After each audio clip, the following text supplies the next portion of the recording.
మీ business ఏదైనా మీ ఊర్లో promotion చేయాలంటే అది సుమన్ టీవీతోనే సాధ్యం. ఇప్పుడే సంప్రదించండి. నేను చాలా మందిని చూశాను. వాళ్ళకు ఒక కళ. ఆ కళ ఏంటంటే నేను సర్వీస్ కమిషన్ లో సెలెక్ట్ అయి మెరిట్ లో రాష్ట్ర ప్రజలకు పేదరిక నిర్మూలన చేయడానికి నేను ముందుకు రావాలి అనేది వాళ్ళ ఆలోచన. అలాంటిది మీరు చూస్తే ఈ రోజు నాటి చైర్మన్ ఆ రోజు చేసిన వాళ్ళందరినీ, ఎప్పుడు కూడా నేను 45 సంవత్సరాల రాజకీయాల్లో ఉన్నాను. చైర్మన్ వేసే వ్యక్తిని రాష్ట్రంలో ఉండే వాళ్ళందరినీ ఎతికి నీతి నిజాయితీ సమర్థతకు పెద్దపేటేసి నామినేట్ చేస్తాం. అక్కడ కాంప్రమైజ్ ఉండదు కూడా. చైర్మన్ కాంప్రమైజ్ అయితే ఇంక బోర్డు అంతా కూడా సర్వనాశనం అయిపోతుంది. అందుకే మీరు చూస్తే ఆ రోజు ఉదయ భాస్కర్ ఎవడో నాకు తెలియదు, మాకుండే ఏజెన్సీస్ ద్వారా ఇన్ఫర్మేషన్ తెప్పించాం, వడగట్టిన తర్వాత బెస్ట్ క్యాండిడేటు, క్యారెక్టర్ ఉండేవాడు, నీతి నిజాయితీ ఉందని అతన్ని పెట్టాం. మెంబర్స్ కూడా అదే మరి సెలెక్ట్ చేశాం. వీళ్ళు వేసిన మెంబర్స్ మీరు చూస్తే నెక్స్ట్ గౌతమ్ సవాంగ్ డీజీపీని చేశారు. అప్పటికే టెయింటెడ్ క్యారెక్టర్, ఒకప్పుడు మంచోడుగా ఉండొచ్చు. వీళ్ళు మెడ మీద కత్తి పెట్టి సరెండర్ చేసుకుని అన్ని పనులు, తప్పుడు పనులన్నీ చేపించి ఈ వ్యక్తి దగ్గర, నేను ఇక్కడ పోతా ఉంటే రాజధాని ఏరియాకి నా మీద రాళ్లతో చెప్పులతో దాడి చేస్తే కోపంతో వచ్చి వాళ్ళ నిరసన తెలియజేశారు అని చెప్పినట్టు దుర్మార్గితను. ఒక డీజీపీ ఇవ్వాల్సిన స్టేట్మెంట్ అది. అక్కడి నుంచి అన్ని తప్పుడు పనులన్నీ చేపించారు. ఇది దగ్గర తప్పుడు పనులన్నీ చేపించి అక్కడి నుంచి ఉద్యోగాన్ని తీసేసి మళ్లీ పెద్ద ఎత్తున నేనే స్టేట్మెంట్ ఇస్తే దానిపైన ఈ పోస్ట్ ఇచ్చారు. అంటే రీహాబిలిటేషన్ పునరావాస కేంద్రంగా తయారు చేశారు. అతను అయిన తర్వాత Salam Babu YCP student union state president. బుద్ధి జ్ఞానం ఉందా మీకు? మనుషులా మీరు? మీ పార్టీ ఆఫీస్ ఇది? ఎంత దుర్మార్గం అండి ఇది. ఇతనెవరు? జీవి సుధాకర్ రెడ్డి, వైసీపీ నేత, అనంతపూర్. ఇతను సుధీర్, సీఎం జగన్ తాత రాజారెడ్డి అన్న ప్రభదాస్ రెడ్డి మనోడు. ఇతను సూత్రధారి, కేంద్ర బిందువు, అవినీతి అవకతవకలకు నాంది ఇతను, చక్రం తిప్పిన వ్యక్తి ఇతను. ఇలాంటి దుర్మార్గమైన నీచమైన కార్యక్రమాలు చేసి ఈ పని చేసి సోనీవుడ్ నూతలపాటి ఎవరో ఒక ఐఏఎస్ ఆఫీసర్ బంధువు సివి శంకర్ రెడ్డి, ఈయనకి చాలా అత్యంత సన్నిహితుడు సెలీనా.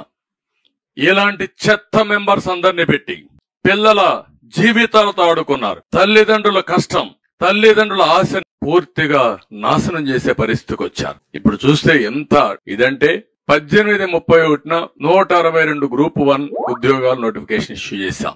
నేను ముఖ్యమంత్రిగా ఉన్నప్పుడు మా గవర్నమెంట్ లోనే. ఇందులో 30 డిప్యూటీ కలెక్టర్స్, 28 డిఎస్పీలు.